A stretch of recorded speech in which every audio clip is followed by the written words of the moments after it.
Şimdi tüm Türkiye'nin beklediği bir başka haberle devam edelim. Gülben Ergen konusuna geçeceğiz. Biliyorsunuz Gülben Ergen geçtiğimiz günlerde Erhan Çelik'le evliyken bir ilişkisinin başladığı iddialarıyla gündeme geldi. Sonrasında aman Allah'ım iddialar Yeşim Salkım'da söylemezsem olmaza bağlandıktan sonra aldı başını yürüdü. Bak biri yazmış konuda, hicret alt tire gülleri, hicret alt tire gülleri diyor ne ki diyor? Mala mülke olma mağrur. Deme var mı ben gibi bir muhalif yel eser savurur harman gibi. Bak ne güzel. Kaleminize sağlık efendim. Yani bir muhalif yel eser savurur harman gibi diyorum. Mala mülke olma mağrur. O yüzden Diyor ya mala mülke bir kibrit tapınmamak yeter lazım. her şeye. Şimdi Gülben Biri de Ergen yazmış konusunda abi birine sinek dedin diye. Ya boşver kim derse desin kardeşim bizim millete sinek. 2 tane sinek böcek giriyor araya işte. Yani onlara söylüyoruz. Boşver onlar da sinekli hak etmiştir ya bu kadar. Hadi Gülben üstünüze konusuna alınmayın geçebilir yani, miyiz evet. lütfen? Gülben Ergen konusunda ben önce şunu söylemek istiyorum. İlk haberi o yaptı, bu yaptı ama Yeşim Salkım'ın yayınımıza bağlandığında da bir feveranı vardı. Dedi ki magazin basını bu haberi görmüyor. Önce şunun hakkını teslim edelim. Bu konu söylemezsem olmaz masasında konuşulduktan sonra ilk kimin yaptığını onu bunu köşesini geçiyorum. Zaten bu işi ilk yazan 9 ay önce Kahraman isminde Yeni Asır'da çalışan bir gazeteci arkadaşımız. Evet. İlk yazan o. Ama 9 ay sonra bu iş bizim masamızda konuşulunca ülkede bir gündem oldu. Ve magazin basını şöyle de eleştirildi. Hepimiz biliyoruz. Bu konuyu görmemekle, Gülben Ergen'in yaptığı baskılarla işte diğer magazinci arkadaşlarımızın konuyu es geçmesiyle eleştirildi. Yeşim Salkım eleştirinin de ötesine gitti. Feveran etti. Ve bizden bir sonraki gün eleştirdiği direkt programa da bağlandı. Program dedi ki, programda dendi ki Gülben Ergen'e, yorumlarınızı çok merak ediyorum çünkü. Gülben dediler biz 3 gündür bu haberin Yeşim. doğruluğunu, Yeşim. Biz 3 gündür bu haberin doğruluğunu araştırıyoruz. Yeşim Salkım da bir gazetecilik dersi verdi. Tokat gibi şöyle.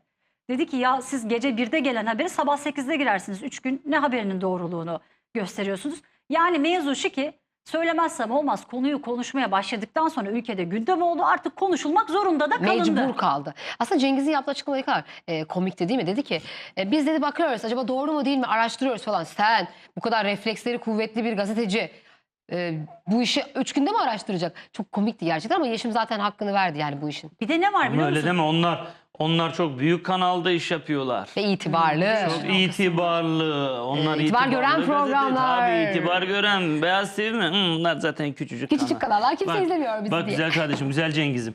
Mesele kanalın büyük olması değil, mesele yüreğin büyük olmasıdır. Tamam mı? Bak biz burada aslanlar gibi yüreklice program yapıyoruz. Sen yüreksiz mi Kadının diyorsun? biri, abi yüreği yok mu? Kadın nasıl Cengiz tokatladı? Semerzoğlu. Kadın nasıl tokat manyağı yaptı Yeşim Salkım? Tokat manyağı yaptı bak utanmadan bir de şey diyor. Efendim ama siz de zamanında bak. Evet biz bir halt işledik yani biz hata yaptık. Haberi görmedik. Ama siz de bilmem ne Kral TV'de bilmem ne ödülü vermiştiniz. Bak. Bak. Bakar mısın? Bir gazetecinin düştüğü en aciz duruma. Bir tane de gazeteci müsveddesi var. Bunların hepsi öbürü de gazeteci müsveddesi bardan çıkmaz. Sevgilisinin barından çıkmaz. Sabah uyanır. Akşam olur tamam mı? Sabahlar barda sabahlar içerler bilmem ne yaparlar. Ne içmeleri beni ilgilendirmez. Haberin peşinde koşmazlar. Araştırmacılık yok. Haberi kovalamak yok. Gazeteci o peşinden bara koşan. geliyordur haberler, Efendim Nihat. Yeşim Salkım Nihat Doğan'a bağlandı şarkıcı. Nihat Doğan'a bağlanacak tabii. Kime bağlanacak? 2 senedir burada dosya açıyoruz. Sen ne yapıyorsun? Sen de ancak bar dosyası açın. Bu gazeteciler, bu gazete sahiplerine de sesleniyorum. Bakın kardeşim, sizin gazetelerinizi kendi babalarının malıymış gibi, kendi o gazete üzerinden sağlamış oldukları vesayetle her türlü yiyorlar, içiyorlar, bar geziyorlar, restoran geziyorlar. Hayatlarını idame ediyorlar. Ve siz hiç sesinize de çıkarmıyorsunuz. Sözüm bunlar da gazeteci oluyor. Bunlar neresi gazeteci ya? Sanatçılardan bazen menajerlik yapar, menajerlikten indirir. Öbürü yapımcılık yapar, yapımcılıktan indirir. Birinin kardeşi yapımcılık yapar. Gazetedeki köşesini yapımcılık üzerine kurar. Öbürü sen gazeteci dersin. Efendime söyleyeyim bardan çıkmaz guru gibi. Guru mu diyorlar o yemek tatlarına? O balıkçı senin bu balıkçı benim diye Gurme. gezerler tamam mı? Gurme mi nedirler? Guru mu gurme mi neyse işte. Gurme. Yani Guru Hindistan'la efendime söyleyeyim ya alakası. neyse ne yani. Aha. Bunlar gazeteci olur. Gazeteci olur. Kendi menajerliklerini yaptıkları sayfaları devamlı kendi sayfalarına o menajerliklerini yaptık sanatçıları yazar çizerler. Haberi de gözlerini kapatırlar. Yani bak sözüm ona gazeteci müsveddesi. Hanımefendi sen kendini biliyorsun. Sen adını verip de burada reklamını yapmayacağım kusura bakma. Bizim yapımcımız Bilal Bey'e de günde 50 defa arayıp da efendim o koltuğa ben oturayım. Bu koltuktan kalkmış bir de oturma derdindesin yani. Onu da anlamıyorum yani. Anladın mı? Onun vermiş olduğu hırsla bir haber var. Haber. Gülben Ergen'in aldattığı haberi var. Onu gir. Yeşim Salkım'ın bağlanması meselesi sorun o değil. Nihat Doğan'a mı konuşmuş, Bircan'a mı konuşmuş, İlkay'a mı konuşmuş meselesi değil ki. Sen gazetecisin. Haberin peşinden koşacaksın, haberin. Burada gazeteciliği de biz yapar olduk ya. Sonuçta konuşmuş değil mi? Senin Gülben Ergen de gazetecilik yapıyor. Gülben Ergen de gazetecilik yapıyor. Barcı. Barcı. Barcı gazeteci. He? Gülben Ergen de gazetecilik yapıyor. Köşe yazıyor, röportaj yapıyor. Ona niye ağzını açmıyorsun? Nihat Doğan burada gündemi yorumlayınca mı ortalığı ayağa kaldırıyorsunuz he? Gazetecilik dersi alıyorsunuz. Gazetecilik de böyle yapılır.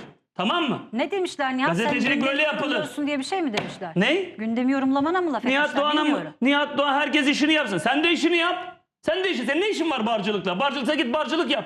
He? Barcılık yapıyorsan git barcılık yap. Restoran gurmecilik yapacaksan git gurmecilik yap. Menajerlik yapacaksan oturup kalktın sanatçı menajerlerin var. Onların menajeri yap. Gazetecilik yapacaksan gazeteciliğin peşinden koş. Bak ortalık yıkılıyor. Türkiye ayakta. Yeşim Salkım bir şey söylüyor. Seren bir şey söylüyor. Gülben Hanım bir şey söylüyor. Çık. İddialar ortada. Gazetecilik yap. Ama kafanızı kaldıramıyorsunuz ki. Nerede akşam orada sabah. Yok yok, tabii ki kafalarını kaldırıyorlar da işlerine gelmiyor. Bir de hazım çok önemli bir şey. Başarılı bir iş yapıyorsan herkes hazmedemiyor.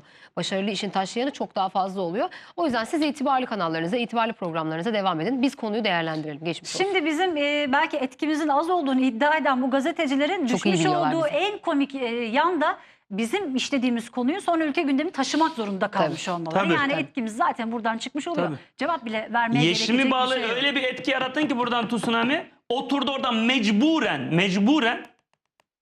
Yeşim'i oraya bağlamak zorunda kaldı. Ne oldu? Ne oldu? Etkiymiş. Ne oldu? Hayır, bir de bizim programımızda konuşulan konulara cevap niteliğinde ne bağlıyor. oldu? Hem etkimiz yok hem burada konuşulanlar Tabii, ne kadar tabii. ilgi alaka çekiyor böyle. Yüreğin büyük olacak. Neresinden tutsanız olmuyor Bak, yani. güç karşısında ondan sonra utanmadan bir de efendim gazeteciler susuyor, gazeteciler susturuluyor diyor. Ulan sen gazetecisin, ben gazeteci değilim. Sen gazetecisin, ben bugün Sus, buradayım, sus. yarın yokum. 2 tane gazeteci kovuldu. Cengiz, senin haberin var mı? Gazeteci hakları için bir şey söyledin mi Cengiz? Kovulmadı dedi He? Nihat programında. Tabii açıkladı. kovulmadı. Öyle Ama diyecekler. Öyle diyecekler. Yorumcusu da Öyle ne dedi diyecekler, ama biliyor güzel musun? kardeşim. Bak şimdi programın Öyle diyecekler moderatörü diyor tabii. ki Utanmadan bir de devleti kovulmadı. suçlarlar. Gazeteciler susturuluyor. Türkiye otoriterleşiyor, totaliterleşiyor, otokrasileşiyor. Efendime söyleyeyim, padişahlık geliyor, konuşamıyoruz. Ama bir sanatçı kendilerinden olan, bak siz yapıyor. Bak Gülben Hanım, seni severim. Benim sana hiçbir kişi, hep söylemişsin, birkaç tane dostumu aramışsın. Demiş ki Ne Nihat'ım demiş? benim size zerre kadar bir, ne derler ona? Garezin yok. Bir garezim yok. Bak samimi söylüyorum yani. Evet, Can Dündar meselesi bilmem ne. Yani herkes hata yapabilir diyeyim ben yani hani. Diyeyim yani. Benimse gerçekten bir garezim falan yok. Benim sadece şuna bir garezim var. Evet şu. Sizinle ilgili bir derdim yok ama şu ikiyüzlülüğe bir derdim var. Maalesef sizin koruyan, kollayan insanların karşı mahalleden olunca, karşı mahallenin yokluklarında varlık görüp linç eder, yerden yere vururken kendi mahallelerinden olan sanatçılara karşı üç maymunu oynaması gibi kendi mahallelerinden olanların varlıklarında da yokluk arama derdiyle ilgili bir derdim var benim. Bak bunu söyleyeyim. Çünkü bundan en çok mağdur olan benim. Siz cesur bir sanatçısınız. Yürekli bir sanatçısınız. Geçmişte bazı hatalarınız oldu. Herkesin başına gelebilir. Ama Hatasız bulunma. basının önüne, medyanın önüne çıkıp onlara cevap verecek kadar yürekli, cesur bir sanatçıydınız siz ya. Bağlanın diyor. Neden bağlanmıyorsunuz? Korkmayın, ben Yeşim Salkım'ın avukatı değilim. Seren Serengil'in avukatı hiç değilim. Açık söyleyeyim yani. Ben kendi avukatlığımı yapamıyorum. Benim gibi aciz, garip bir kul, Allah'ın kulu. Kendi derdimi anlatamıyorum ya. Ben kendi derdimi anlatmaktan acizim. Kendi avukatlığımı yapmaktan acizim. Ben Allah'ın garip bir kıtmiriyim ya. Bu okyanusta bir damla dahi değilim. Ben kimin, Yeşim'in, Seren'in avukatlığını yapacağım? Olur mu öyle şey? Ama bir haber var orada, görüyoruz. Siz de bağlanın ya. Siz cesur insansınız, bağlanın. Bu korkaklık ne? Burası çok önemli masa. Yeşim bağlanır, Bülent Ersoy bağlanır, 2 gün önce senin canın arkadaşın Seda Sayan bağlanır, İbrahim Tatlıses izliyorum, tweetler atar. Alişan ayrıldığını biliyorsun. Alişan Sadece herkes bizi yani arayıp herkes konuşuyoruz bağlanıyor sadece. derdini. Milletvekili bağlanır. Türkiye'nin çok önemli gazetecileri Ersoy dedelerinden, Cem Küçüklerinden, efendime söyleyeyim şu an aklıma gelmiyor, Bayram Zilanay. Çok kişi de bağlandı burada, Nazif Karamanlarından. Bağlanırlar, anlatırlar. Siz de bağlanıp 2 kelime söylersiniz ya. Şimdi